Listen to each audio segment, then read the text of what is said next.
આપણે એવું સમજી બેઠા કે ભગવાન સ્વયં ભોળા છે. નહીં નહીં, ભ્રુકુટી માત્રથી જગતનું સર્જન કરી શકે છે. ભવદ ભ્રુ પ્રણહિતામ, પોતાની ભૃગુના ઈશારા માત્રથી દેવતાઓને વૈભવ આપી શકે છે.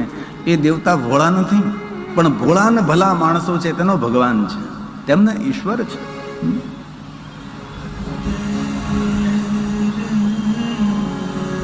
જગત હિત માટે, લોકહિત માટે, જનહિત માટે, માનવની સુરક્ષા માટે કાંઈ પણ નવા નિયમો ધારણ કરવા પડે તો માણસે પ્રેમપૂર્વક તેનો સ્વીકાર કરવો જોઈએ. તો શિવ મહાપ્રદ ગ્રંથની અંદર ભગવાન મહાદેવની સુંદર સુંદર કથાઓ કરી છે. પણ એક વાતને યાદ રાખજો, જ્યારે જ્યારે ભગવાન શિવની પૂજા કરવા, શિવનું દર્શન કરવા જાઓ, સ્કંદો માં સહિત શંભુ સંપૂજ્ય વિધિના સહ. ભગવાન વ્યાસે એમ કહ્યું છે કે જ્યારે તમે મહાદેવની પૂજા કરો ત્યારે જરૂર ભગવાન કાર્તિકેયને યાદ કરજો. આપણે ભગવાન કાર્તિકેયને ભૂલી જઈએ છીએ. ભગવાન ગણેશનું સુંદર પ્રતિમા હોય, ભગવાન ગણેશને આપણે પ્રણામ કરીએ, પણ ભગવાન કાર્તિકેયને યાદ નથી કરતા.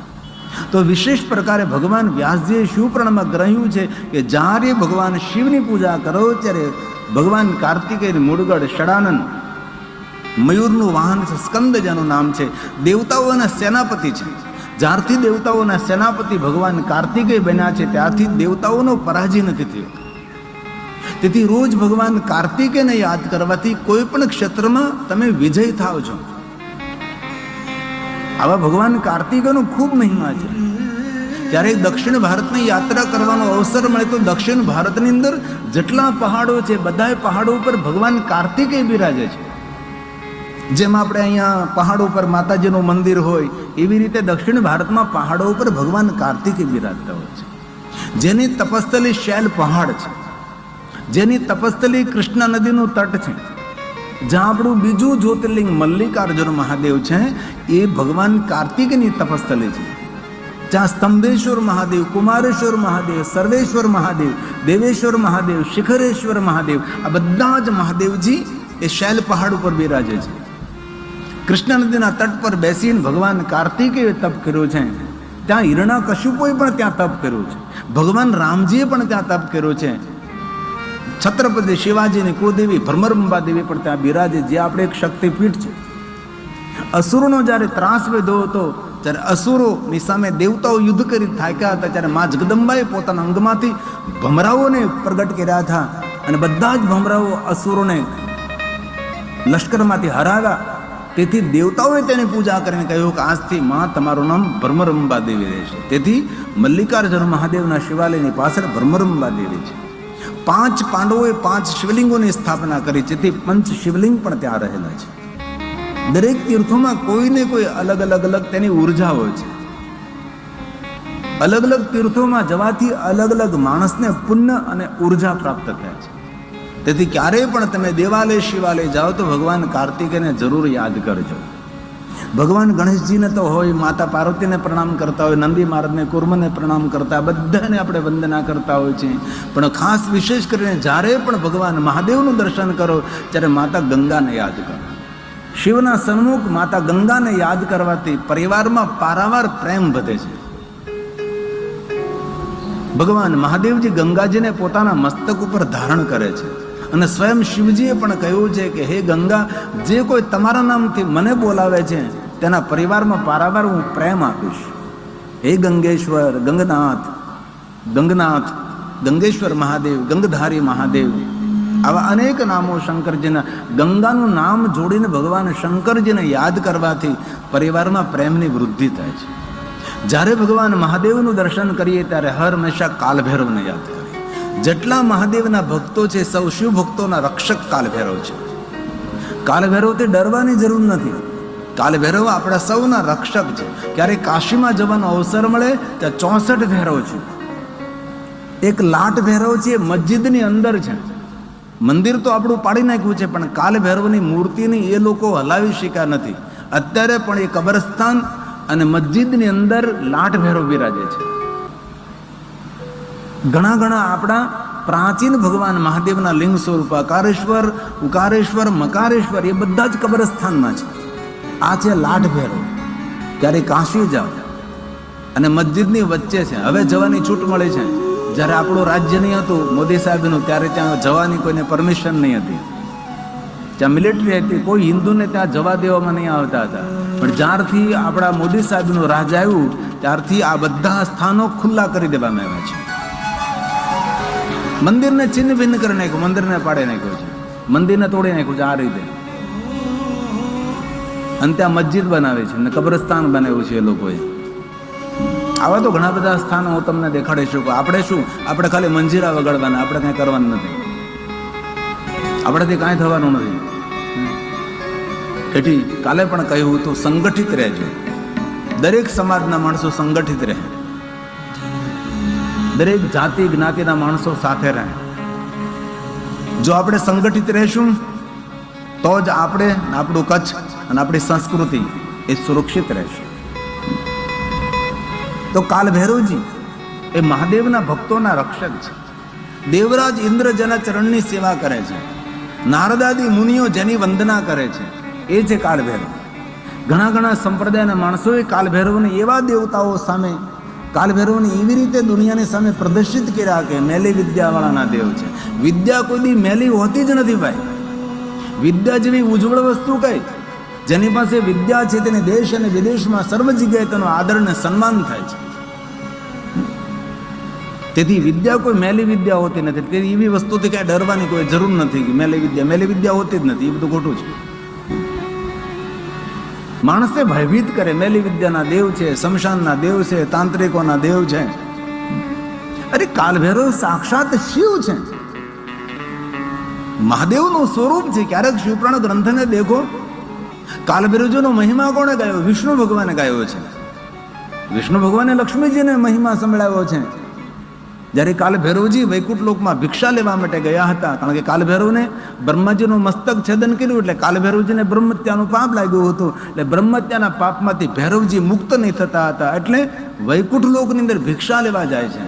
અને વિષ્ણુ ભગવાન લક્ષ્મીજીને કાલ ભૈરવનો મહિમા સમજાવે છે. અને પછી લક્ષ્મીજી કાલ ભૈરવને ભિક્ષા આપે છે. અને ભૈરવજી પોતે કહે છે કે ભગવાન શ્રી હરિ બ્રહ્મત્યાના પાપમાંથી કઈ રીતે હું મુક્ત બનું.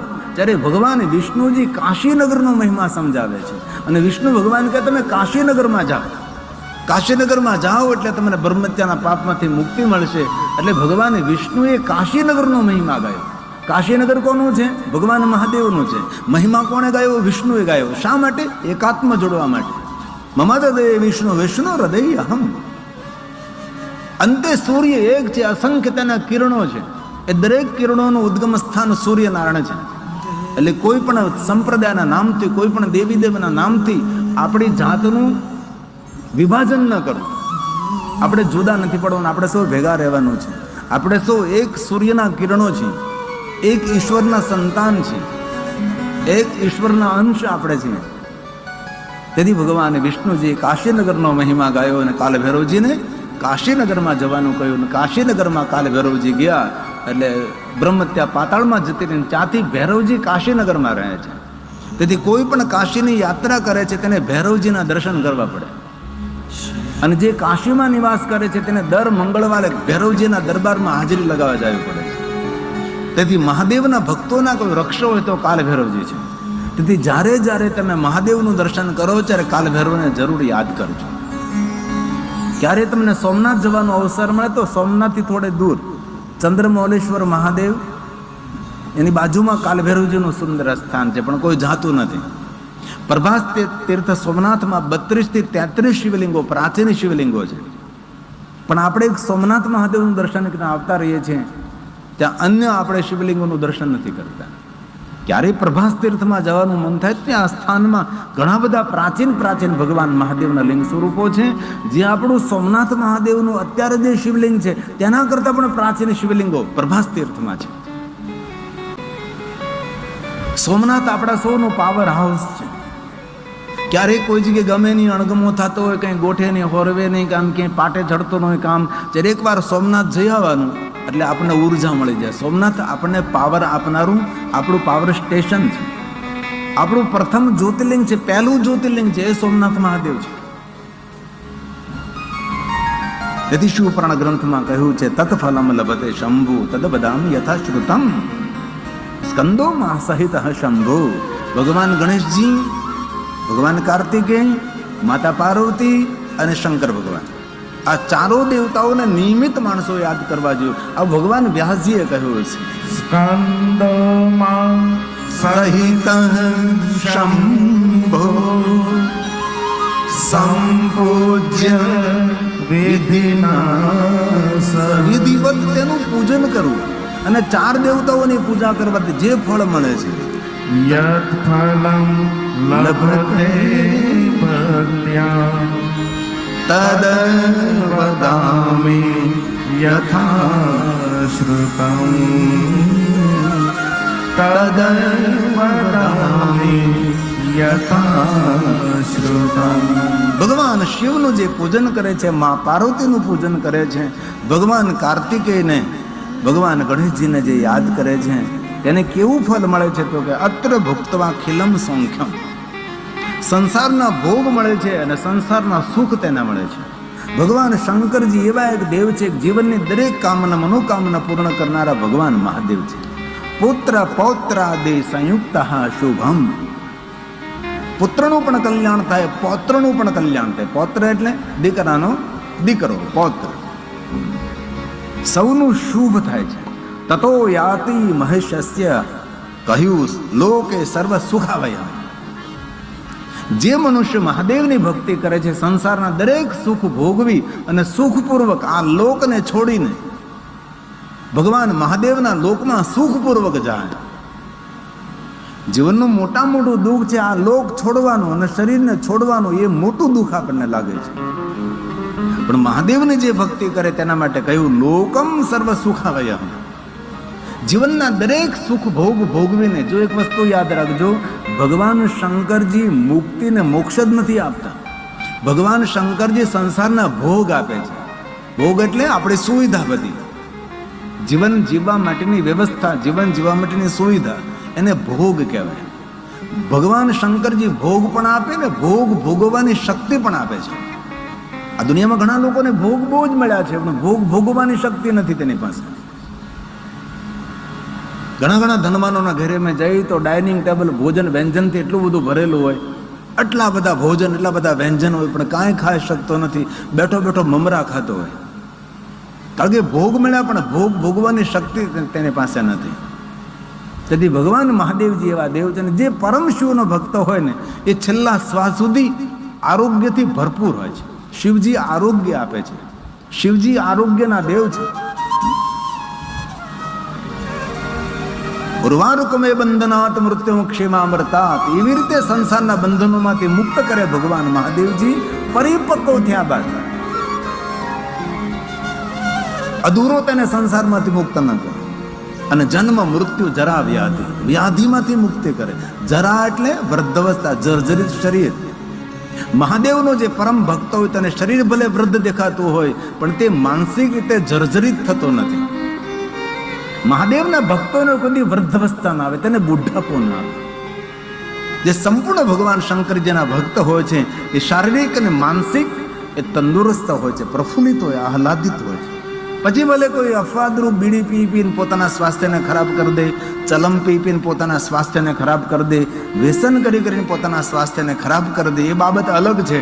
બાકી જે સંપૂર્ણ ભગવાન મહાદેવના ગુણોને વરેલો છે અને શંકર ભગવાનને સમર્પિત થયેલો છે એ માણસ સંપૂર્ણ આરોગ્યવંત આયુને ભોગવે છે. લોકમ સર્વ સુખાવયમ, સુખપૂર્વક આ લોકની અંદર રહે છે અને સુખપૂર્વક આ લોકને છોડી શકે છે. આવા શંકર ભગવાન શ્રેષ્ઠ દેવતા છે.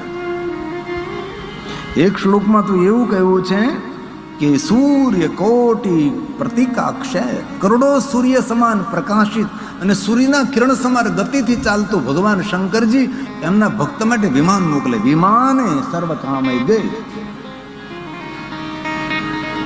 આવા ભગવાન મહાદેવજી મહાન છે.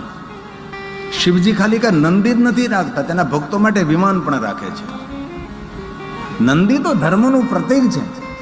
ભગવાન શિવજીની જે ધર્મની ધજા છે તેમાં પણ નંદી મહારાજનું ચિત્ર છે, કારણ કે ધર્મના પ્રતીક સ્વરૂપે નંદી મહારાજને આપણે સ્વીકાર્યું છે. તો જે કોઈ જીવન પર્યંત મહાદેવની ભક્તિ કરે છે તેના માટે ભગવાન મહર્ષિ વેદવ્યાસજીએ સુંદર એક વચન આપ્યું છે, સૂર્ય કોટી પ્રતિકાશે સૂર્યના કિરણ સમાન એની ગતિથી ચાલતું વિમાન અને સર્વ કામનાઓની પૂર્તિ કરનારો વિમાન ભગવાન શંકરજી તેના ભક્તો માટે મોકલે, આવું ભગવાન સ્વયં કહે છે. વિમાને સર્વ કામ ગે રુદ્ર કન્યા સમાકીર્ણ. રુદ્ર કન્યાઓ તેનું સ્વાગત કરે છે. કેવી રીતે સ્વાગત કરે? ગાયનો સાથે, વાદ્ય સાથે અને નૃત્ય સાથે. ગેયં વાદ્ય સમન્વિતા ગેયં વાદ્ય સમન્વિતા. આ મહાદેવના ભક્તોનો અદ્ભુત મહિમા છે. તેથી મારા વહાલા ભાઈઓ બહેનો, હૃદયપૂર્વકની મારી પ્રાર્થના છે. એવું નથી કહેતો કે તમે જંગલમાં જઈને તપ કરવા જતા રહો, તમે શિવાલયમાં બેઠા રહો, તમે ઉપવાસ કરો, તમે ઘર બહાર છોડીને જાઓ, એવું નથી કહેવામાં આવતું. જ્યારે જ્યારે તમારા વ્યસ્ત જીવનમાંથી સમય મળે ત્યારે શિવાલયે જવાનું. સવારમાં થોડા વહેલા ઉઠીને શિવજીના સ્તોત્રનું પારણ કરો અને રોજ અલગ અલગ સ્તોત્ર. કારણ કે શિવજીના આટલા બધા સ્તોત્ર છે કે આટલા સ્તોત્ર કોઈ દેવી દેવતાઓના પણ નથી. 7 દિવસનો એક ક્રમ બનાવો કે 3 સોમવારના દિવસે સ્તોત્ર, બીજા 3 મંગળવારને દિવસે, એટલે અનેક સ્તોત્રનું પારણ તમે કરી શકો છો. અને દરેકે સવારમાં સ્નાન કરીને ભગવાનની સામે બેસી દીપ પ્રજ્વલિત કરી અને પંચાક્ષર મંત્રની 10 માળા કરવી જોઈએ. 10 ન કરો તો કાંઈ વાંધો નહીં, 1 માળા તો પંચાક્ષર મંત્રની કરવી જ જોઈએ. ભગવાન સ્વયં મહાદેવે કહ્યું છે, જે કોઈ પંચાક્ષર મંત્રનો જાપ કરે છે તેની બધી જ કામનાઓની પૂર્તિ હું કરું છું. પંચાક્ષર મંત્ર સાક્ષાત મહાદેવનું સ્વરૂપ છે. તેથી જપે પંચાક્ષરમ, જીવનની બધી જ કામનાઓને પૂર્તિ કરનારો પંચાક્ષર મંત્ર, સરળ મંત્ર, શ્રેષ્ઠ મંત્ર, સર્વોપરી મંત્ર છે ઓમ નમઃ શિવાય. હાલતા ચાલતા, બેસતા ઉઠતા, ખાતા પીતા, ઊંઘતા જાગતા, ઘરમાં વનમાં સ્મશાનમાં કોઈ પણ અવસ્થામાં આસ્થાથી આ મંત્રનો આશ્રય કરવો હંમેશા સારું થશે. પ્રારંભ તો કરજો. આ તમારા આપણા બાળકોને પણ કહેવાનું છે કે બેટા ઓમ નમઃ શિવાય મંત્રનો જાપ કર. કોઈ વસ્તુ દુર્લભ નથી જે ન મળી શકે, બધી જ વસ્તુ સુલભ છે જે પંચાક્ષર મંત્રનો આશ્રય કરે છે. તો મહાદેવની ભક્તિ મળવું એ જીવનમાં શ્રેષ્ઠ ભગવાનની એક વિશેષ કૃપા છે. સૌને ભગવાન મહાદેવની ભક્તિ મળતી નથી. ભાગ્યે ભાગ્યે લોક અંશે ભગવાન મહાદેવની ભક્તિ જેના હૃદયમાં અંકુરિત થાય છે તેનું જીવન સફળ છે, તેનો જન્મ સફળ છે. તેથી કોઈ પણ દેવી દેવતાઓને માનતા હોય પણ આપણા હૃદયમાં ભગવાન શિવજીનું સુંદર સ્થાન સ્થાપિત કરવું જોઈએ. જીવનનું મંગલ કરનાર, જન્મનું મંગલ કરનાર અને આવતા જન્મનું મંગલ કરનાર ભગવાન શિવ છે. શિવ વગર જીવનું કોઈ કલ્યાણ ન કરી શકે. તેથી આપણું આપણે કલ્યાણ કરવું હોય તો ભગવાન શિવને ખૂબ યાદ કરવા. બાકી તો સંસાર ચાલતો રહેશે. આ સંસારમાં આપણી જરૂર કેટલી? પાણીમાં આંગળી બોળીએ અને પાણીમાં જેટલી વાર જગ્યા રહે એટલી જરૂર આ સંસારના આપણી છે. એટલે બહુ માથે પોટલા લઈને ફરવાની જરૂર નથી. આપણે નહીં હતા ત્યારે પણ દુનિયા ચાલતી હતી, આપણે છીએ તો પણ દુનિયા ચાલે છે, આપણે નહીં હોય તો પણ આ દુનિયા સારી રીતે ચાલતી રહેશે. એટલે સારી રીતે જીવો, સૌને સારી રીતે વર્તો અને જીવનને સમજવાનો પ્રયાસ કરીએ આપણે. બાકી તો છોડ કર સબ કુછ માલ ખજાના, અંતે અકેલા જાન. આ જીવનની વાસ્તવિકતા છે. કોઈ અમરત્વને પ્રાપ્ત થઈને ધરતી પર નથી આવ્યું.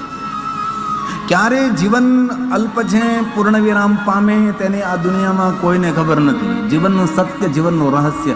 હું તમને મૃત્યુથી ડરાવતો નથી, પણ મૃત્યુ પહેલા જગાડવાનું કામ જરૂર કરું છું. એક પુસ્તકનું નામ છે મૃત્યુ પહેલાનું જીવન, એક પુસ્તકનું નામ છે મૃત્યુ બાદનું જીવન. માણસ પુસ્તક પ્રેમી હોવો જોઈએ. મસ્તકના વિચારોને જીતવા માટે શસ્ત્ર નહીં, સારા પુસ્તકો એ શ્રેષ્ઠ ઉપાય છે. જેની સાથે સુંદર સુંદર પુસ્તકો છે એ માણસ કોઈ પણ સમયે સુંદર ખીલેલા પુષ્પોના બાગમાં જીવે છે. તેથી વાંચનનો શોખ હોવો જોઈએ, થોડું વાંચવું જોઈએ. માણસ સારા પુસ્તકોને સાથે રાખવો જોઈએ, પુસ્તકોનો સંગ કરવો જોઈએ. માણસ વાંચતો બંધ થયો છે.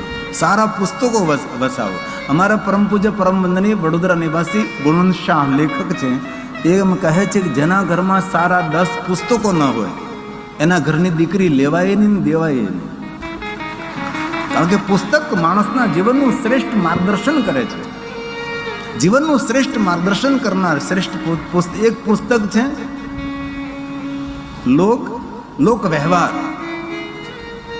બહુ સુંદર પુસ્તક છે લોક વ્યવહાર. નાનકડું છે પણ માણસે જીવનમાં કેવી રીતે ડેવલપ થવું, કેવી રીતે આગળ વધવું, કેવી રીતે લોકપ્રિયતા મેળવવી, કેવી રીતે સમાજમાં સ્થાન મેળવવું, કેવી રીતે શારીરિક અને માનસિક સુખી રહેવું, સમાજ વચ્ચે તમે કેવી રીતે સુરક્ષિત રહી શકો છો, શત્રુઓ વચ્ચે તમે કેવી રીતે સુરક્ષિત રહો છો, એનું બધું માર્ગદર્શન. જીવનમાં એક પણ શત્રુ ઊભા ન થાય, દુશ્મનો ઊભા ન થાય એવું સુંદર માર્ગદર્શન કરનારું એક પુસ્તક છે લોક વ્યવહાર. તેથી મારા યુવાન ભાઈઓને પ્રાર્થના છે, આવું સારું સારું વાંચન. જીવનમાં સત્સંગ એ તો જીવનનું અમૃત છે, અને જેના જીવનમાં સત્સંગ નથી તેનું જીવન રસહીન છે. સત્સંગ વગર જીવનમાં વિવેક ન હોય. બિનું સત્સંગ વિવેક ન હોય, રામ કૃપા બિનું સુલભ ના સોય. સત્સંગ એ પરમાત્માનું વરદાન છે, સત્સંગ એ અમૃતનો વરસાદ છે.